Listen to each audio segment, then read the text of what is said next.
A'udzu billahi minasyaitonir rajim. Bismillahirrahmanirrahim. Assalamualaikum warahmatullahi wabarakatuh. Alhamdulillahi rabbil alamin. Nahmaduhu wa nasta'inuhu wa nastaghfiruhu wa na'udzu billahi min syururi anfusina wa min sayyiati a'malina. من يهده الله فلا مضل له ومن يضلله فلا هادي له أشهد أن لا إله إلا الله وحده لا شريك له وأشهد أن محمدا عبده ورسوله لا نبي بعده سبحانك لا علم لنا إلا ما علمتنا إنك أنت العليم الحكيم قال رب اشرح لي صدري ويسر لي أمري واحلل عقدة من لساني يفقه قولي رب آت نفسي هداها وزكها أنت خير من زكاها أنت وليها ومولاها ثم أما بعد. Ma'asyiral hadirin, jamaah salat subuh Masjid Baitur Rahman yang dimuliakan oleh Allah Subhanahu wa taala. Syukur alhamdulillah, di subuh hari Sabtu ini kembali kita dipertemukan oleh Allah Subhanahu wa taala dalam kondisi sehat wal afiat. Salawat beriringkan salam semoga selalu tercurahkan kepada junjungan kita baginda Nabi besar Muhammad sallallahu alaihi wasallam. Bapak Ibu hadirin wal hadrat yang dimuliakan oleh Allah Subhanahu wa taala, pada 2 pekan yang lalu kita akhiri kajian tafsir kita pada surat Al-An'am, ayat 121. Maka di subuh hari ini insyaallah kembali kita akan melanjutkan kajian tafsir kita di surat Al-An'am ayat 122, Al-An'am ayat 123. Kalau memang memungkinkan waktu kita sampai Al-An'am ayat 124. Sebelum kita mencoba mengkaji, mentafsirkan ayat-ayat tersebut, alangkah baiknya jika kita baca terlebih dahulu ayat-ayat yang akan kita tafsirkan. A'udzu billahi minasy syaithanir rajim. Bismillahirrahmanirrahim. Awaman kana maitan fa ahyaynahu wa ja'alna lahu nuran yamshi bihi fin nasi kaman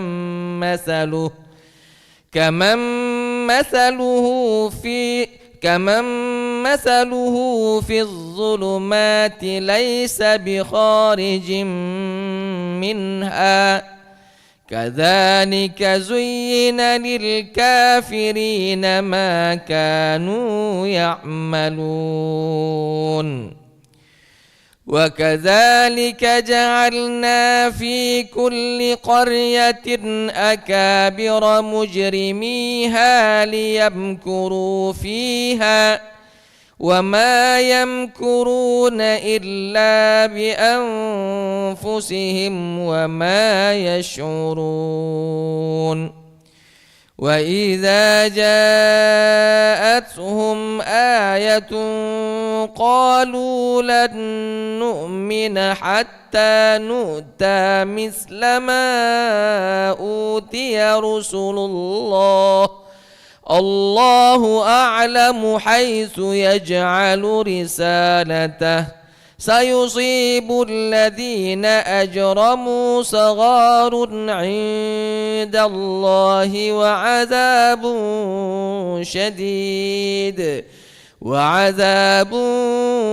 شديد بما كانوا يمكرون. Ma'asyiral hadirin, jamaah salat subuh Masjid Baitur Rahman yang dimuliakan oleh Allah Subhanahu wa taala. Di dalam surat Al-An'am ayat 122 ini di dalam kitab tafsir Ibnu Katsir mengatakan bahwa awaman kana maitan fid dhalalati halikan hairan fa ahyainahu qalbuhu bil iman. Ibnu Katsir mengatakan di dalam tafsirnya bahwa ketika Allah Subhanahu wa taala berfirman awaman kana maitan fa ahyainahu wa ja'alna lahu nura, beliau mengatakan bahwa Allah Subhanahu wa taala mentafsirkan atau menjadikan ayat ini sebagai tanda bahwa sebagai perumpamaan bagi orang-orang yang tadinya hidup di atas muka bumi ini, lalu Allah Subhanahu wa taala hidupkan mereka dengan iman. Karena sesungguhnya ketika kita hidup di atas muka bumi ini tanpa iman di dalam dada kita, diperumpamakan oleh Allah taala orang tersebut seperti mayit, seperti orang yang mati, tidak ada tujuan hidup. Mau dibawa kemana, kesitulah dia pergi. Seperti mayit. Mau dibawa ke arah selatan, ke arah utara, ke arah barat atau timur, dia ikut terus. Mayit, cara diangkat, digotong.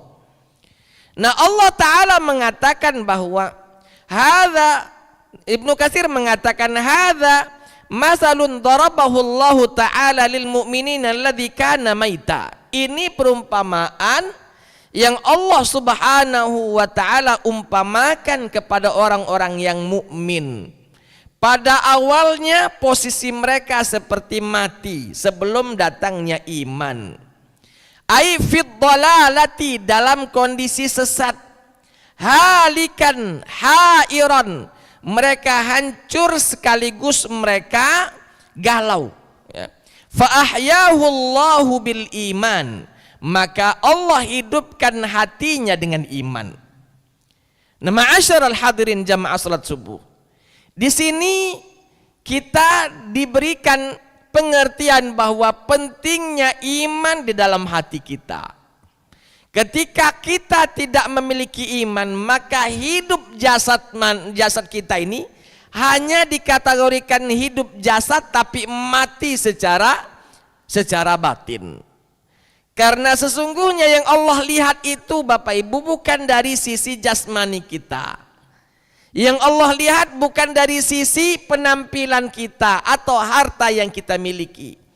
Seperti hadis Nabi mengatakan innallaha la yanzuru ila ajsamikum wala ila aswarikum wala ila amwalikum. Allah tidaklah melihat kalian dari sisi penampilan kalian, fisik kalian, pakaian kalian, harta kalian, walakin yanzuru ila qulubikum wa amalikum. Yang Allah lihat itu adalah hati kita. Apakah di dalam hati ada iman yang bersarang di dalamnya, wa a'malikum, dengan iman itu berbuah amal soleh. Itu yang dilihat oleh Allah Subhanahu wa taala. Kalau hanya sekedar hidup saja tapi tidak menghambakan diri kepada Allah, Allah perumpamakan kita seperti maitan, seperti orang yang mati, buntang, hidup secara nyawa tapi tidak ada gunanya di sisi Allah Subhanahu wa taala. Fa ahyainahu, kami hidupkan orang tadi. Tadinya mati hatinya, kami hidupkan dengan apa? Dengan iman. Di dalam tafsir yang lain mengatakan bil Islam. Allah jadikan dia Islam, maka hiduplah dia di sisi Allah. Diibaratkan hidup dia di sisi Allah Subhanahu wa taala. Wa ja'alna lahu nuran, kami berikan, kami jadikan di antara mereka itu cahaya. Nah, cahaya di sini para ulama mentafsirkan Al-Qur'an. Karena kalau hidup kita tidak kita pakai Al-Qur'an dalam kehidupan sehari-hari, Al-Qur'an kita tidak implementasikan dalam kehidupan sehari-hari, walaupun kita hidup tapi gelap, Pak.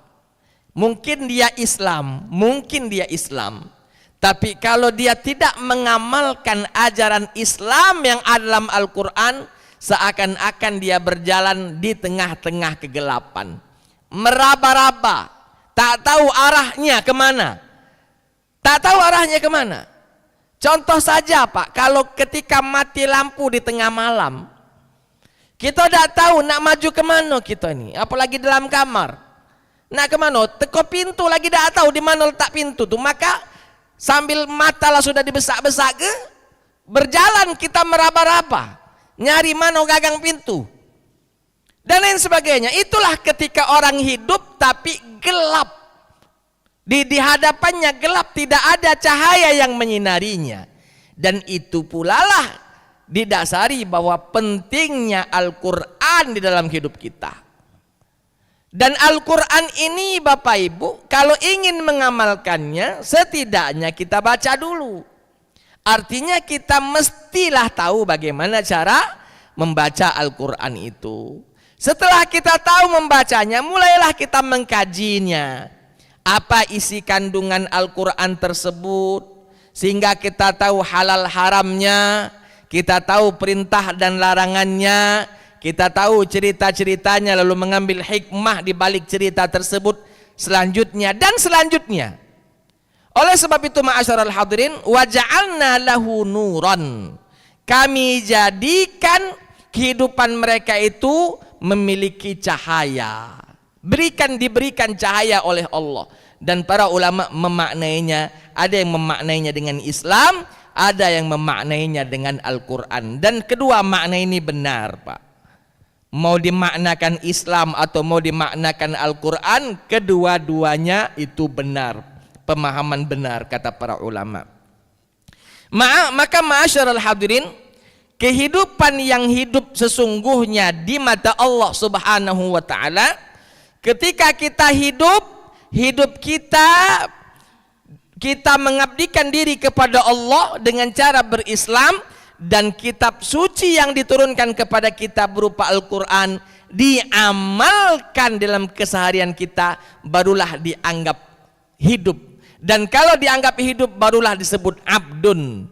Maka wajar jika Allah Ta'ala berfirman dalam awal-awal surat Al-Isra, ya, ayat 1 surat Al-Isra, subhanalladzi asra bi'abdihi. Dia gunakan istilah abdun di situ. Hambaku bi'abdihi. Kenapa disebut hambaku? Pertama, Nabi Muhammad hidupnya benar dalam kehidupan beriman, dan Al-Quran dijadikan pedoman di dalam kehidupannya sehari-hari, baru dianggap oleh Allah hamba. Nah, orang-orang yang hidup di atas muka bumi ini, Islam tidak baca Al-Quran, apalagi mengamalkan Al-Quran jauh, maka orang-orang seperti ini betul dia hamba Allah, karena Allah yang menciptakannya, tapi bisa jadi Allah Subhanahu wa ta'ala enggan mengakuinya karena tidak masuk pada pada kategori sebagai seorang hamba yang benar di sisi Allah Subhanahu wa ta'ala. Awaman kana maitan fa ahyaynahu wa ja'alna lahu nuran yamshi bihi finnas. Al-Quran atau Islam dijadikan sebagai penyinar, dia berjalan di tengah-tengah masyarakat manusia.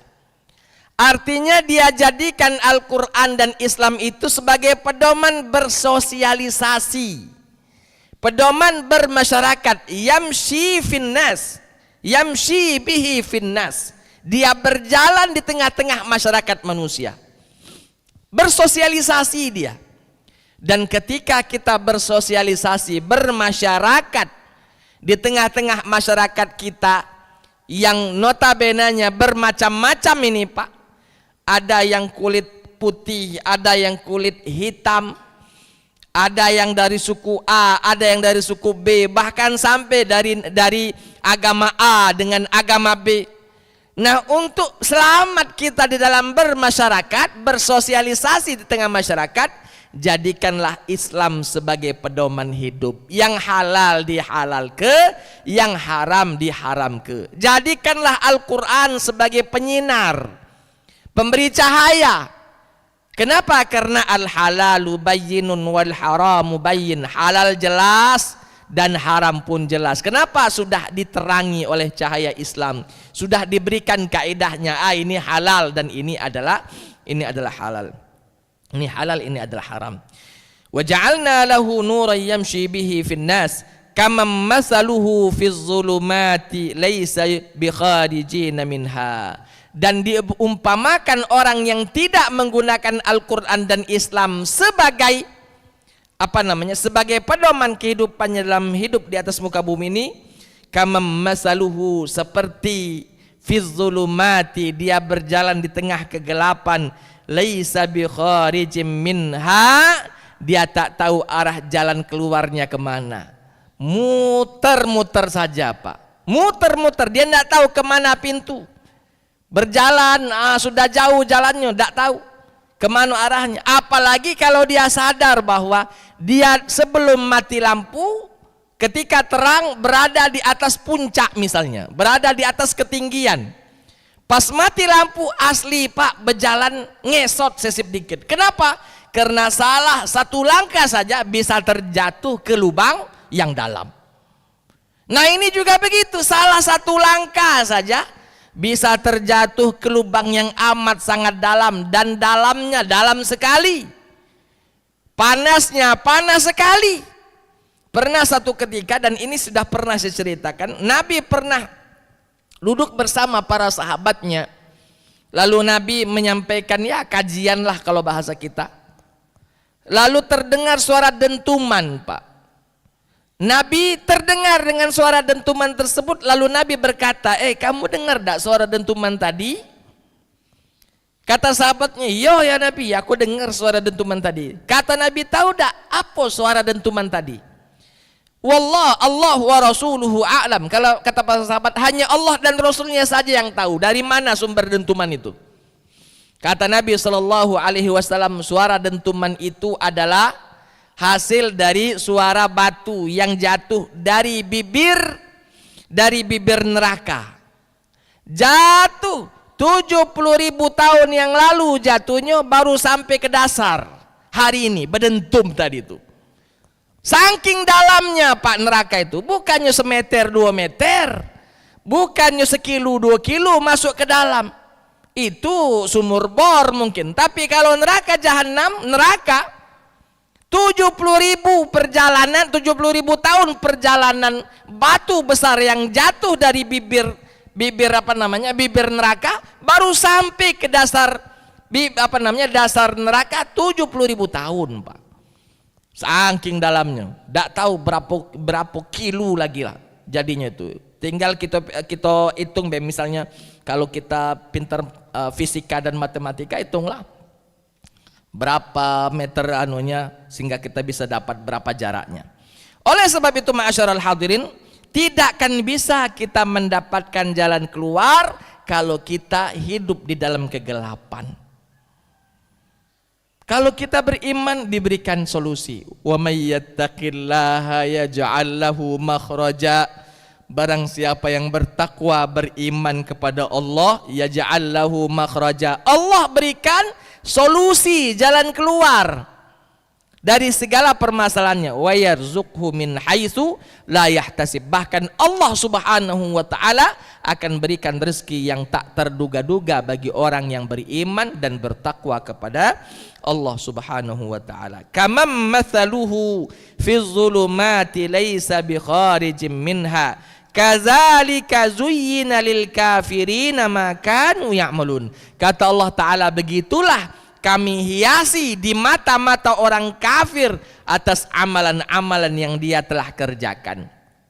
Dihiasi di mata orang kafir bahwa amalan yang mereka kerjakan bagus menurut dia, bagus menurut mereka, tapi sesungguhnya apa yang mereka kerjakan tidak ada sama sekali manfaatnya, tidak ada sama sekali gunanya, karena apa yang mereka kerjakan, yang mereka lakukan tidak didasari dengan keimanan kepada Allah, tidak didasari dengan cahaya Islam, tidak didasari dengan cahaya Al-Quran itu sendiri. Maka ma'asyiral hadirin, beruntunglah kita, sekali lagi banyak-banyak bersyukur kepada Allah.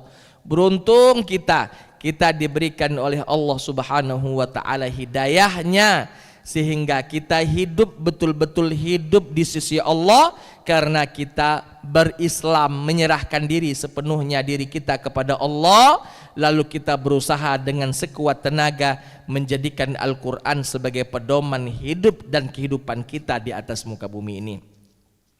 Bapak Ibu hadirin wal hadirat rahimakumullah. Adapun orang kafir, Allah hiasi di mata-mata mereka amalan yang mereka kerjakan baik menurut mereka.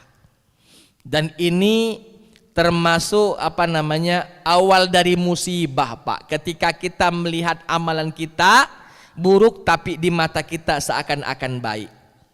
Di akhir-akhir surat Al-Kahfi, Allah Subhanahu wa taala berfirman, maukah kamu aku tunjukkan orang yang paling merugi, bil akhsarin a'mala. Maukah kamu aku tunjukkan orang yang paling rugi, kata Allah. Siapa mereka? Alladzina dhalla sa'yuhum fil hayatid dunya. Mereka yang kehidupan di dunia ini melakukan sesuatu tapi dhalalan, sesat dia di atas muka bumi ini. Tapi dia mengira bahwa dia telah melakukan perbuatan baik. Yuhsinuna sun'a. Mereka mengira bahwa apa yang mereka kerjakan baik untuk mereka di alam dunia maupun di alam akhirat. Nah, ini celakong ini, Pak. Makanya orang-orang yang melakukan hal demikian kita ingatkan, dia tidak mau mendengarkan peringatan dari kita. Kenapa? Karena dia merasa bahwa apa yang dia kerjakan sudah benar menurut mereka. Padahal sesungguhnya kadar kebenaran itu, timbangan kebenaran itu bukan dari otak kita, Pak. Kadar kebenaran itu berasal dari Al-Quran dan Sunnah. Ditimbang melalui Al-Quran, bagaimana Al-Quran melihat permasalahan ini, halal atau haram, wajib atau sunnah, atau mubah atau makruh atau haram. Lalu kita juga melihat bagaimana Islam memperhatikan perihal itu. Barulah kita tahu, ini halal, ini benar, kerjakan, ini haram, ini dilarang, tinggalkan. Bukan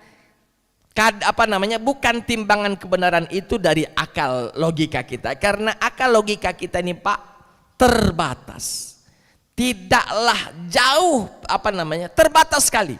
Makanya Imam Ali bin Abi Thalib radhiyallahu anhu pernah berkata, seandainya syariat itu berdasarkan akal, pastilah mengusap khuf, mengusap sepatu ketika kita menggunakan sepatu, pastilah mengusap sepatu itu ketika kita berwudu tapi kaki tidak dicuci, pastilah mengusap bawah sepatu itu lebih berhak dibandingkan kita mengusap atasnya.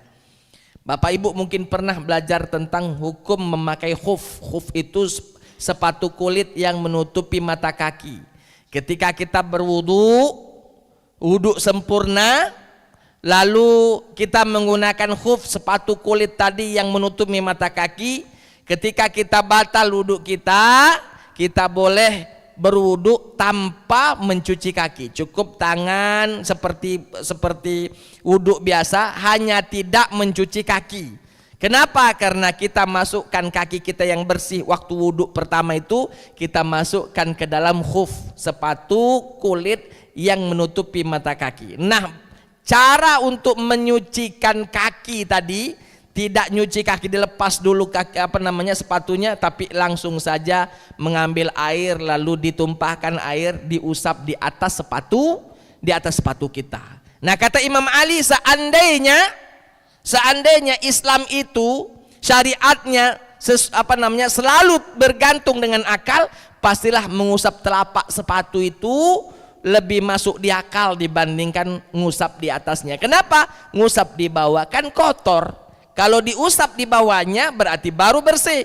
Ini ngusap ke pojoknya, bukan ngusap yang ada di bawah. Itu menunjukkan bahwa syariat kita tidaklah berkaitan dengan akal semata. Yang berkaitan adalah syariat itu syariat Allah Al-Quran maupun sunnah Nabi SAW. Al-Quran bilang boleh, kita bilang boleh.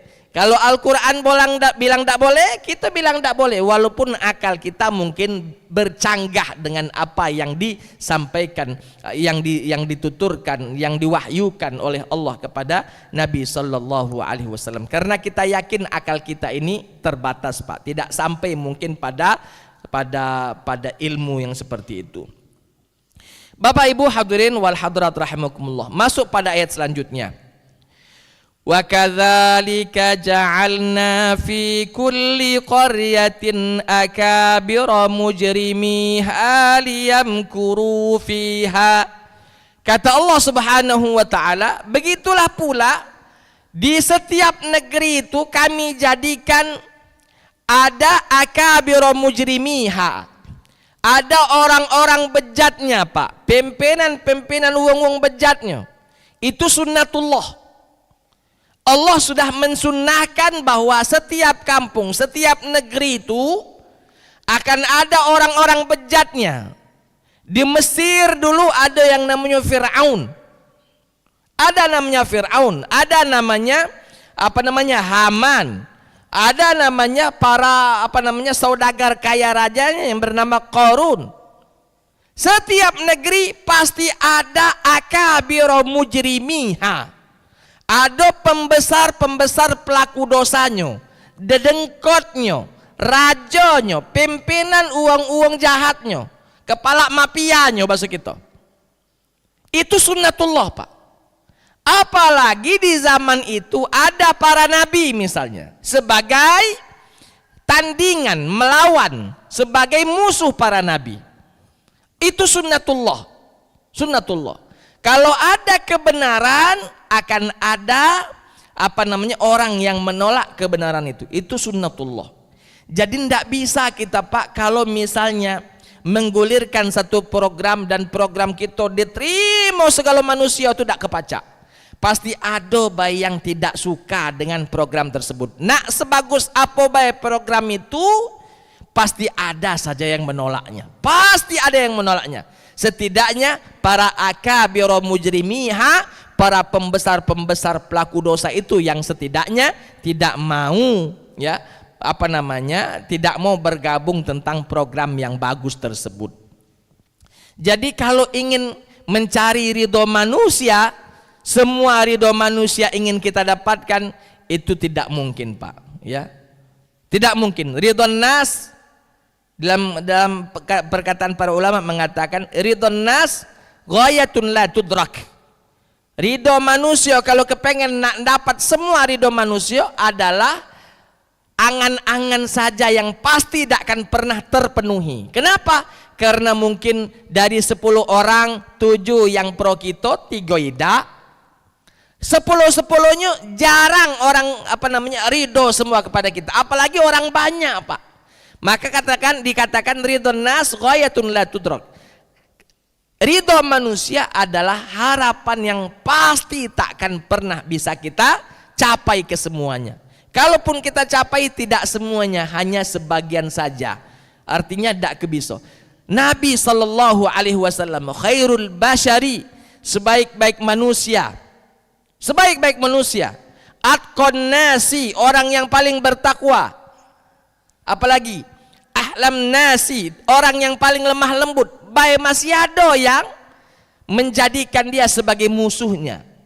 Apalagi kita, apalagi orang yang notabenanya levelnya bukan selevel dengan Nabi SAW. Maka apapun yang disampaikan, maka pasti ada yang menerimanya, atau masih pasti akan ada juga yang akan menolaknya. Akabiro mujrimiha. Kata Allah, begitulah kami jadikan di setiap negeri itu ada akabiro mujrimiha, ada para pembesar yang pelaku dosa, liyamkuru fiha, agar supaya berbuat makar dia, menjadi musuh para nabi, menjadi musuh para wali, menjadi musuh para orang-orang yang beriman. Teman-teman setan dia nih, akabiro mujrimiha. liyamkuru fiha. Wa ma yamkuruna illa bi anfusihim wa ma yash'urun. Dan Allah Ta'ala memberikan informasi kepada kita sekaligus kabar gembira bahwa apapun yang direncanakan oleh para orang-orang jahat itu, sesungguhnya rencana mereka akan dikembalikan kepada mereka sendiri, dan mereka tidak sadar kalau rencana jahat mereka akan kembali kepada mereka sendiri. Mereka berencana untuk menyusahkan umat Islam. Mereka berencana untuk merusak sendi-sendi umat Islam. Mereka sudah berencana, bahkan membuat, bahkan mengeksekusi rencana tadi. Tapi mereka tak tahu Allah jadikan rencana mereka yang dibuat untuk orang-orang Islam akan kembali kepada mereka. Tidak terjadi kepada umat Islam, tapi akan kembali kepada mereka. Ibarat kata begini Pak, mereka sengaja untuk menggali lubang supaya umat Islam jatuh ke lubang itu. Rupanya umat Islam selamat dari lubang. Yang terjatuh di lubang itu adalah orang-orang yang menggalinya sendiri. Maka kata Allah Subhanahu wa taala, wa ma yamkuruna, mereka tidaklah berbuat makar illa bi anfusihim. Makar mereka akan kembali kepada mereka sendiri. Wa ma yash'urun, dan mereka tidak menyadari bahwa semua makar yang mereka buat kembali kepada mereka. Tak sadar dia Pak. Makanya tak berhenti dia buat makar. Sudah buat makar ini, misalnya gagal, buat lagi, gagal, buat lagi. Padahal setiap dia membuat makar itu kembali kepadanya. Buat lagi, balik lagi ke dia. Oleh sebab itu, ini sekali lagi kabar dari Allah Ta'ala, sekaligus kabar gembira untuk kita, bahwa jangan terlalu bersedih, serahkan sepenuhnya diri kita kepada Allah Subhanahu wa Ta'ala. Ketika orang bermakar kepada kita, kita cukup mengucapkan hasbunallahu wa ni'mal wakil. Cukuplah Allah yang menjadi pelindung aku. Kalau Allah sudah melindungi kita, tidak ada yang bisa mampu untuk menusuk kita, tidak ada yang mampu untuk menyakiti kita, seandainya Allah sudah menjadi pelindung bagi orang-orang yang beriman. Di dalam dalam Al-Quran Allah mengatakan, Allahu waliyul ladina amanu yukhrijuhum minadh dhulumati ilan nur. Allah lah pelindung bagi orang-orang yang beriman, yang akan mengeluarkan orang beriman itu dari kegelapan menuju cahaya. Adapun orang-orang kafir, ya, adapun orang-orang kafir, auliya'uhumut tagut, para pelindung-pelindung mereka itu adalah pelindungnya tagut, ya. Yukhrijuhum minan nuri ila zulumat, yang mana tagut ini akan mengeluarkan mereka dari cahaya menuju kegelapan. Terbalik, kalau kita dari kegelapan menuju cahaya, tapi orang-orang di luar Islam akan dibawa dari cahaya menuju kegelapan. Oleh sebab itu ma'asyiral hadirin, jadi jangan terlalu khawatir, yang penting kita tetap berikhtiar, kita tetap berusaha untuk menolak makar-makar mereka. Insya Allah Allah bersama kita, ya, bahwa ketika Allah Ta'ala berfirman, ketika kita menolong ajaran agama Allah, intansurullaha yansurukum wa yusabbit aqdamakum. Ketika kita menolong ajaran agama Allah, Allah pasti akan menolong kita dan akan memperkuat pijakan kaki kita. Bapak Ibu hadirin wal hadirat rahimakumullah, lah jam 6 ini. Jadilah dulu kalau. Kita buka sesi tanya jawab Bapak Ibu. Yang nak bertanya diaturi.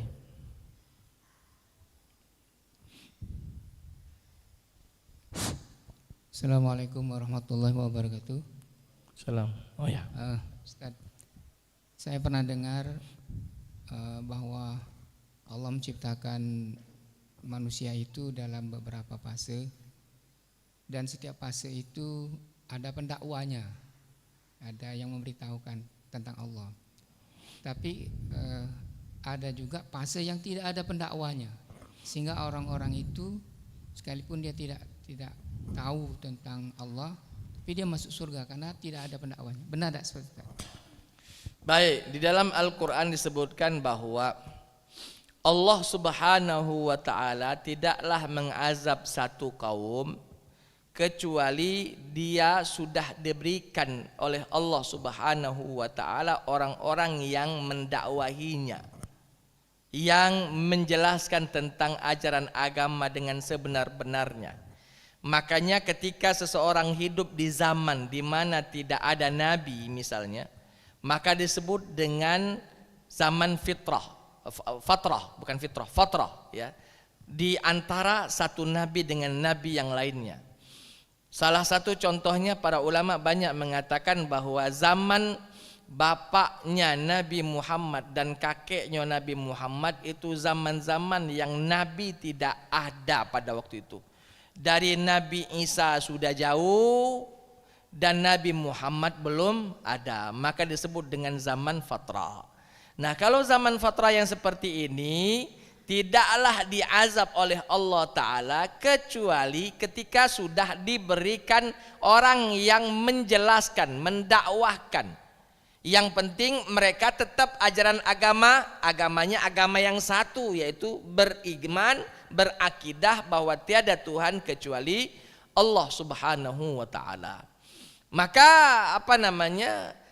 benar Al-Quran mengatakan itu, bahwa tidak akan pernah Allah menyiksa satu kaum sampai kami mengutus utusan kepada mereka.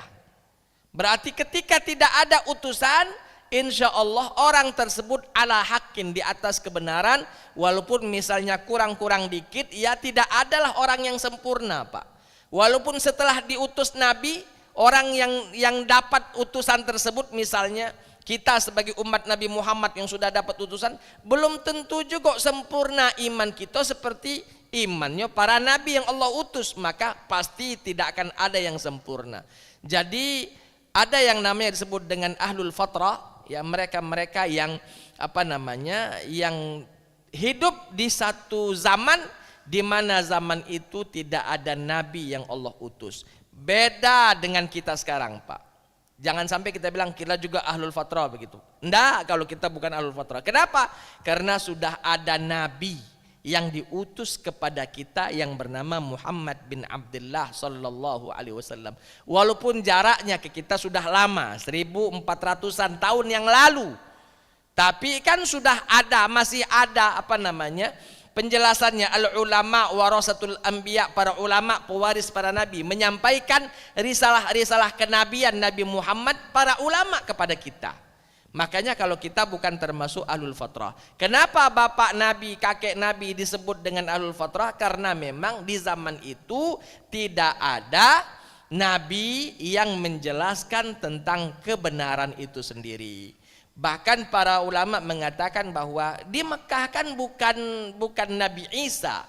Nabi Isa jauh di Palestina. Sedangkan Nabi yang ada di kota Mekah itu Pak, dulu Nabi Ismail alaihissalam. Nabi Ismail alaihissalam. Selebihnya tidak ada Nabi di kota Mekah.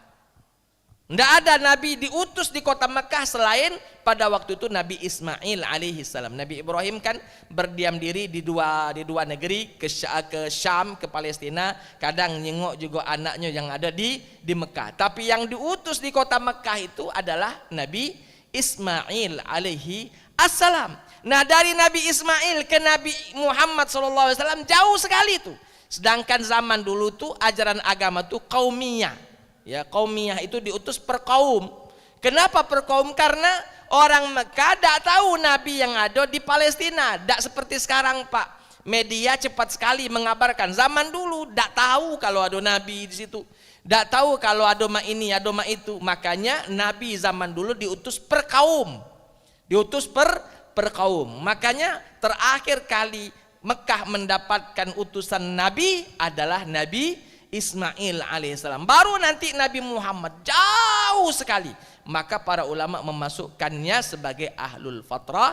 Dan insya Allah Allah Ta'ala tidak akan mengazab kaum tersebut selagi dia tidak melakukan kesyirikan. Ya, tidak melakukan kesyirikan. Kalau masalah salah-salah dikit, ya wajar karena tidak ada yang mengingatkan di tengah-tengah mereka. Wallahu a'lam bishawab. Yang lain. Assalamualaikum Mas Ustaz. Assalamualaikum warahmatullahi wabarakatuh. Izin bertanya Pak Ustaz, terinspirasi dengan pertanyaan yang barusan, itu bagaimana dengan orang-orang muslim yang berada di pedalaman, yang jauh dari ulama, yang mana hukum fikih, hukum syariatnya tumpang tindih dengan hukum adat.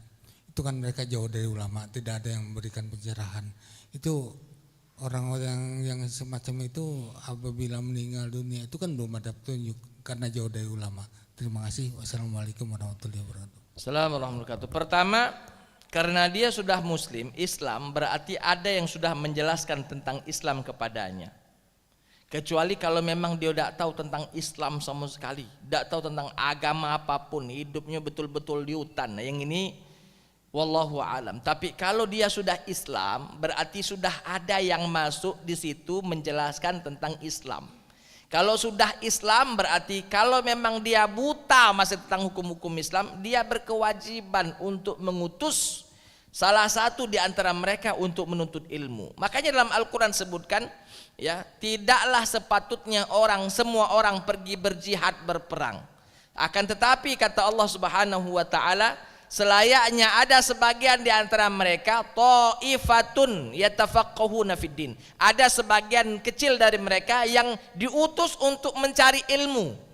Agar supaya apa? Ketika dia mempelajari ilmu, paham tentang ilmu-ilmu, waliyunziru qaumahum idza raja'u ilaihim la'allahum yahzurun. Mereka bisa memberikan peringatan kepada kaumnya ketika mereka kembali lagi pada kaum tersebut. Jadi ini bukanlah menjadi alasan.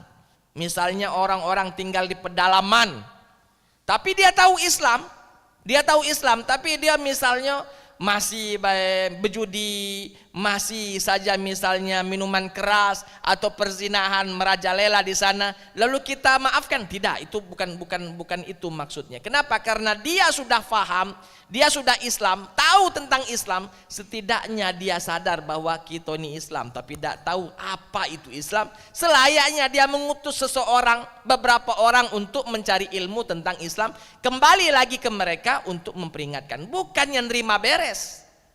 Itu satu. Yang kedua, ini juga sebagai sebagai peringatan sekaligus introspeksi kepada para dai. Jangan hanya kamu sibuk di kota saja. Sekali-sekalilah terjun ke dusun-dusun. Karena khawatir memang cak tadi, ada satu tempat yang mereka Islam tapi tidak tahu tentang hukum-hukum, dan tidak ada orang yang diutus untuk mencari ilmu. Anak-anak mereka setelah tamat SD langsung ke kebun, idak kati yang masuk pesantren, idak kati yang mesini. Maka kita juga sebagai seorang dai berkewajiban untuk menyampaikan itu di tengah-tengah mereka. Jadi ada ada dua arah, Pak. Jangan hanya menunggu. Kalau menunggu saja, orang sekampung anget berdosa semuanya. Kenapa? Karena seharusnya kalau dia Islam tahu tentang kurangnya hukum Islam di tengah-tengah mereka, selayaknya mereka mengutus beberapa orang untuk mencari ilmu, supaya mereka ada yang dipedomani, ada yang memberitahu tentang hukum-hukum Islam. Ya. Dan begitu juga kalau seandainya pun tidak ada, kita sebagai seorang dai selayaknya ya dengan suka hati masuk ke dalam perkampungan agar supaya kita bisa menjelaskan bagaimana cara sholat yang benar, bagaimana cara mandi wajib yang benar, bagaimana tayamum kalau memang tidak ada air dan lain sebagainya. Seharusnya dai juga masuk. Jadi ada dua arah ya, tidak cuma nunggu baik, bukan hanya para orang-orang kampung itu tunggu ustadz datang. Kalau ustadz datang kita tidak berdosa, tidak masih berdosa. Seharusnya kalau ustadz datang, kamu yang ngutus anak-anak untuk belajar agama. Wallahu a'lam bishawab. Yang lain? Ustadz, mana nih? Oh ya, silakan. Tadi disebutkan bahwa kita tidak bisa hanya mengatakan bahwa itu untuk mempertahankan daya pikir kita, karena kita katanya terbatas. Tapi itu sudah diberikan oleh Allah bahwa kita harus mencerna dulu Ya. apa itu yang dimaksud dalam sesuatu hal. Ya. Nah, yang ini mengenai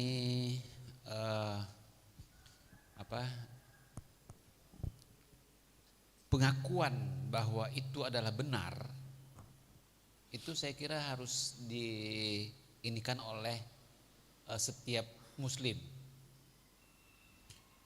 Tapi banyak hal yang kita dengar di masyarakat kita bahwa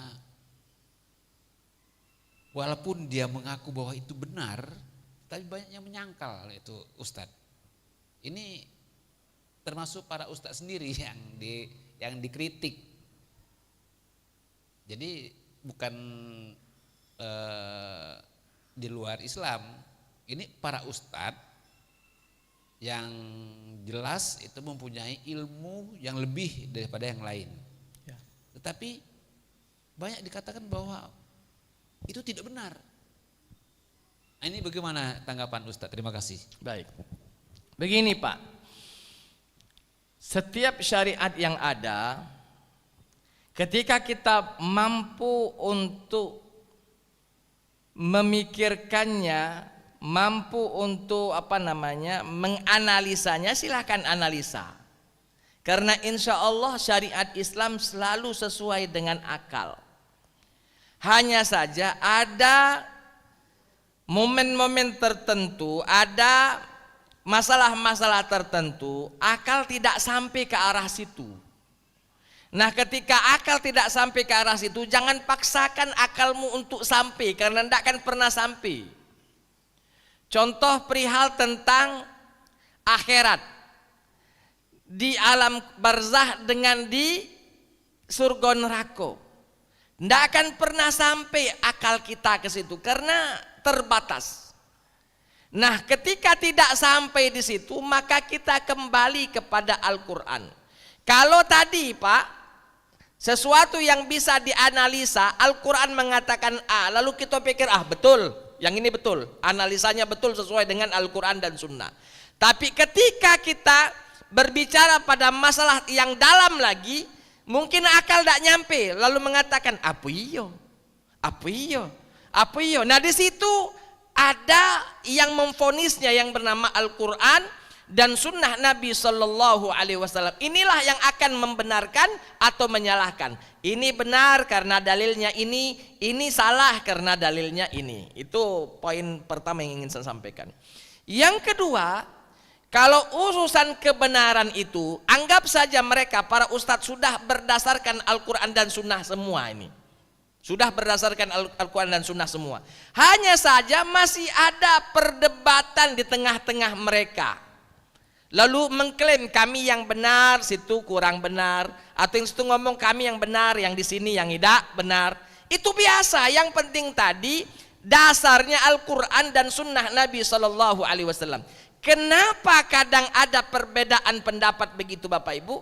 Karena berbeda orang, beda kepala, beda isi kepala, beda otaknya, dan kadang-kadang itu bisa mempengaruhi mereka di dalam istimbatul ahkam syar'iyyah, bisa mempengaruhi di dalam mengambil hukum syariat itu. Contoh Pak, misalnya dia ini ahli hadis, satu lagi ulama ahli usul fikih. Nah, ketika ahli hadis dengan ulama usul fikih ini mengambil satu hukum, agak rentan mereka ini akan khilafiyah. Rentan mereka ini akan menjadikan ini permasalahan perdebatan. Kenapa? Kalau ahlul hadis, mereka ini lebih condong kepada tekstual. Yang ini seperti ini, ada hadisnya ini, rawahul Bukhari wa Muslim, hadisnya sahih. Jadi apa yang pacak kita kerjakan karena teksnya ada. Kenapa ini ahlul hadis biasanya tekstual Pak? Ada yang usul fikih, ahli usul fikih, dia mengambil dari Al-Quran, dari Sunnah, plus dijadikannya sebagai usul, sebagai apa kalau bahasa kita, sebagai pijakan dasar dari ilmu fikih. Maka dia kadang memutuskan satu hukum, ini seperti ini. Kenapa kaidahnya seperti ini, kaidahnya begini, kaidahnya begini. Lebih luas dia, meluas. Kenapa? Karena yang penting masih mencakup dalam kaidah, maka dibenarkan. Nah, artinya perbedaan tentang khalfiyat atau apa kalau bahasa kita ini, perbedaan dasar ilmu yang dikuasai oleh para ustadz itu akan menjadikan perdebatan di antara para ustadz. Satu ustadz ahli tafsir, satu ustadz ahli akidah, akan berbeda ini. Contoh ahli akidah misalnya mereka mengatakan yang ini begini, ini firman Allah maka harus kita imani begini sesuai dengan Al-Quran. Kalau ahli tafsir dikumpulkan semua tafsir para ulama, ini begini, ini begini, ini begini, baru disimpulkan lalu mengatakan ini begini.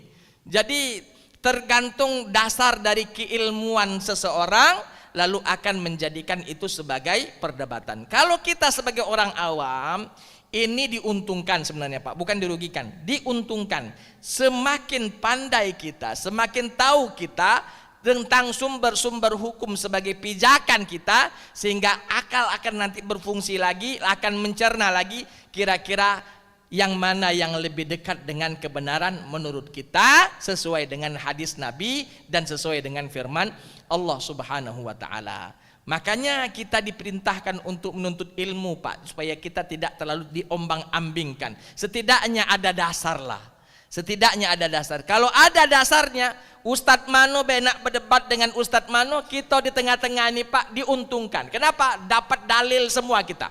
Kita diuntung, diperkaya kita dengan alasan-alasan logika-logika yang masuk akal di antara mereka. Cuman tadi kadang ada orang yang betul-betul buta, tidak tahu dengan dasar-dasar, yang ini kadang membingungkan, ya, membingungkan. Makanya kita diperintahkan untuk menuntut ilmu. Thalabul ilm fardhatun ala kulli muslim. Menuntut ilmu itu kewajiban bagi seorang muslim. Jangankan di zaman ulama kita sekarang Pak, para sahabat saja berbeda pendapat antara satu dengan yang lainnya. Tidaklah semua urusan mereka sepakat Pak. Ada yang berbeda-beda. Ada juga dalam mereka perbedaan. Padahal sahabat gurunya langsung kepada Nabi SAW. Kenapa? Karena inilah luasnya ilmu kita, ilmu syariat. Makanya perbedaan sebagai sebagai rahmat insyaallah. Selagi dasarnya Al-Quran dan Sunnah Nabi SAW. Alhamdulillah. Saya kira itu Pak. Wallahu a'lam bishawab. Jadilah apa? Sudah masuk belum waktunya? Sudah. Cukup Pak ya? Bapak Ibu hadirin wal hadirat, itu saja mungkin yang bisa saya sampaikan pada kesempatan kali ini.